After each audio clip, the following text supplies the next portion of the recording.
Assalamualaikum warahmatullahi wabarakatuh. Sebelumnya, perkenalkan nama saya Sri Rahayu Saputri dengan NIM 22042062. Nah, di sini saya akan menjelaskan tentang jenis budaya dan pengukuran budaya organisasi menggunakan OKAI.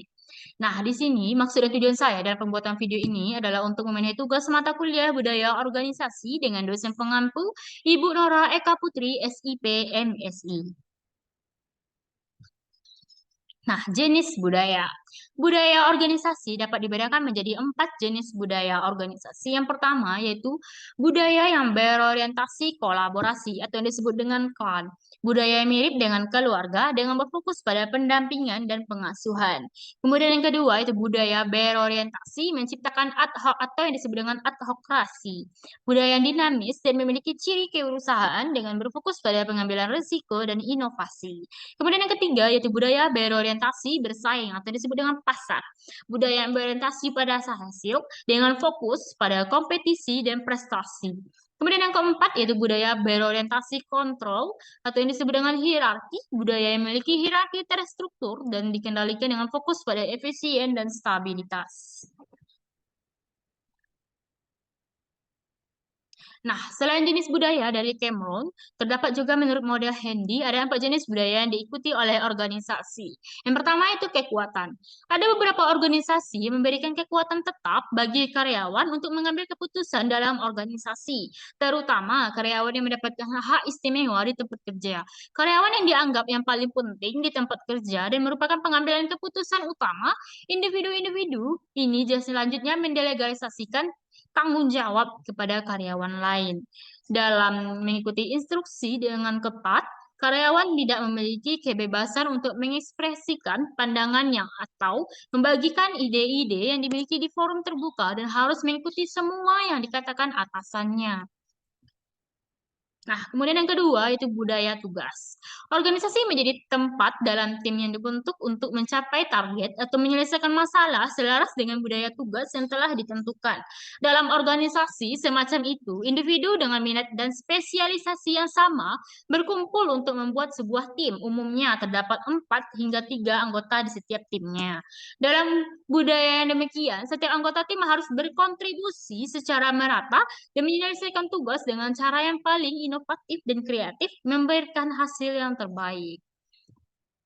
Kemudian yang ketiga itu budaya pribadi. Ada organisasi tertentu di mana karyawan merasa pimpinan lebih penting daripada organisasi. Nah, organisasi semacam itu mengikuti budaya yang dikenal sebagai budaya orang. Dalam budaya ini, individu lebih percaya tentang diri sendiri daripada organisasinya. Karyawan hanya datang ke tempat kerja demi uang untuk memenuhi kebutuhan dan tidak pernah terikat pada organisasi. Karyawan tidak loyal terhadap manajemen dan tidak pernah mendukung organisasi dalam segala kegiatan yang dilakukan, seperti kurangnya partisipasi dari karyawan, seharusnya karyawan itu harus bisa menjadikan organisasi sebagai prioritas. Nah, yang keempat itu budaya peran. Budaya peran adalah budaya di mana setiap karyawan memiliki peran penting dan bertanggung jawab sesuai dengan spesialisasi, kualifikasi pendidikan, dan minatnya untuk mengeluarkan yang terbaik dari dirinya. Dalam budaya seperti ini, karyawan memutuskan hal terbaik yang dapat dilakukan dan rela menerima tantangan yang dianjurkan. Setiap individu bertanggung jawab atas sesuatu dan harus mengambil kepemilikan atas pekerjaan yang ditugaskan kepadanya.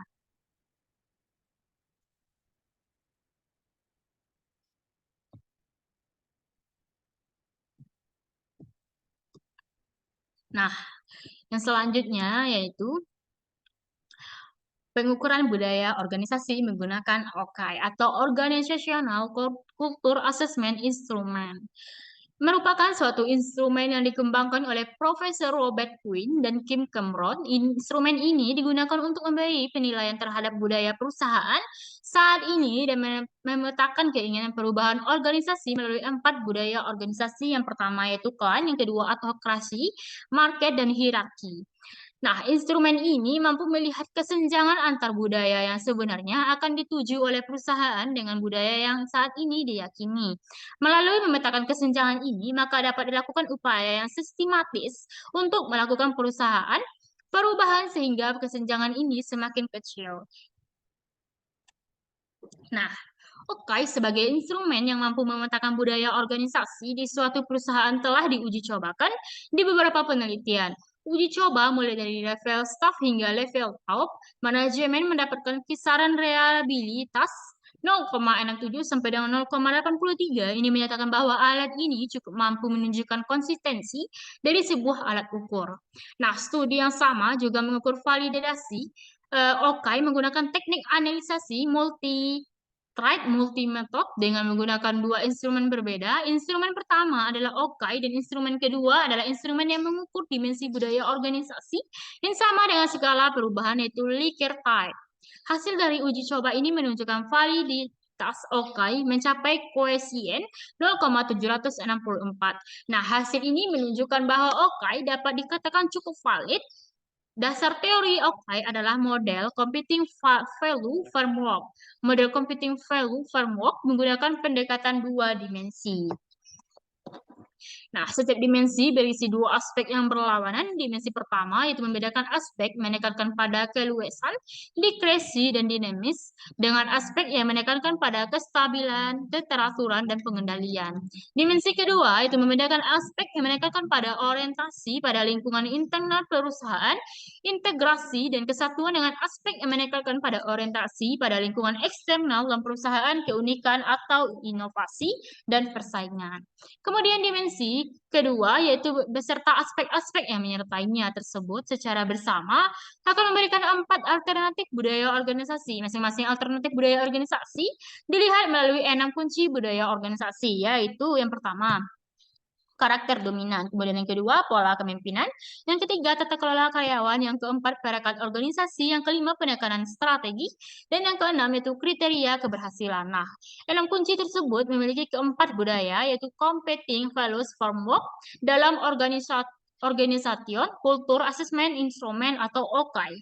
Nah, keempat alternatif budaya organisasi ini adalah yang pertama, klan kultur.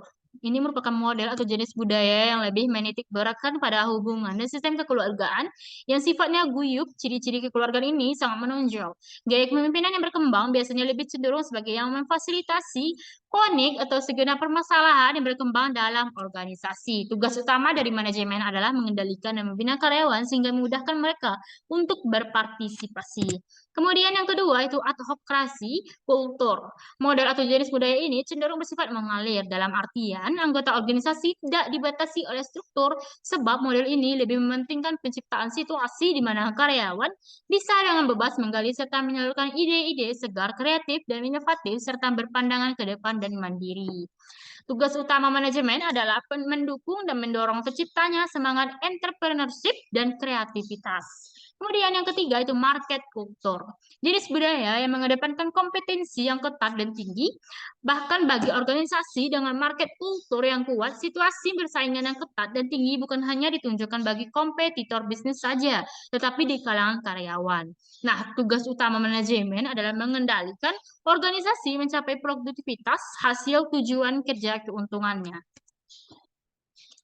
Yang keempat itu hierarki kultur. Budaya ini sangat menekankan pentingnya struktur yang baik dan rapi dalam organisasi. Nah, tugas utama manajemen adalah memproduksi barang dan jasa secara efisien sehingga kesejahteraan dan perusahaan tercapai. Nah, lebih lanjut, yaitu Rangkuti mengatakan bahwa pengelompokan tipe budaya tersebut di atas berdasarkan pada 4 variabel yang kompetitif. Nah, instrumen yang digunakan untuk memetakan budaya organisasi berdasarkan konsep Competing Values Framework dari Cameron and Quinn adalah Core Organizational Culture Assessment Instrument. Tujuan dari OKAI ini adalah untuk menilai 6 kunci budaya organisasi dari konsep CVF tersebut. Instrumen ini terbentuk sebuah kuesioner yang memerlukan tanggapan dari responden. Tujuan dari instrumen ini membantu mengidentifikasi pemikiran dari anggota organisasi mengenai budaya yang seharusnya dikembangkan untuk menyesuaikan tantangan yang dihadapi oleh organisasi. Untuk menentukan organisasi mana yang akan diberi penilaian, setiap responden memikirkan organisasi yang dipimpin oleh pimpinannya atau unit organisasi tempatnya bekerja. Nah, berdasarkan penjelasan saya terkait materi tadi, maka dapat ditarik kesimpulan jenis budaya dalam sektor publik dapat dibagi menjadi 4 jenis, yaitu budaya kolaborasi atau klan, budaya menciptakan atau adhokrasi, budaya bersaing atau pasar, dan budaya kontrol atau hierarki. Serta ada juga model Handy yang menyebutkan 4 jenis budaya tambahan, yaitu kekuatan, tugas, pribadi, dan peran. Pengukuran budaya organisasi dapat dilakukan dengan menggunakan organisasional kultur asesmen instrumen atau OKAI yang mengidentifikasikan 6 kunci budaya organisasi berdasarkan Competing Values Framework atau CVF. OKAI membantu organisasi untuk menilai budaya saat ini dan mengidentifikasi budaya yang diinginkan untuk menyesuaikan dengan tantangan yang dihadapi. Nah, mungkin sekian penjelasan dari saya terkait materi ini. Kurang lebih dan banyak maaf saya ucapkan wassalamualaikum warahmatullahi wabarakatuh.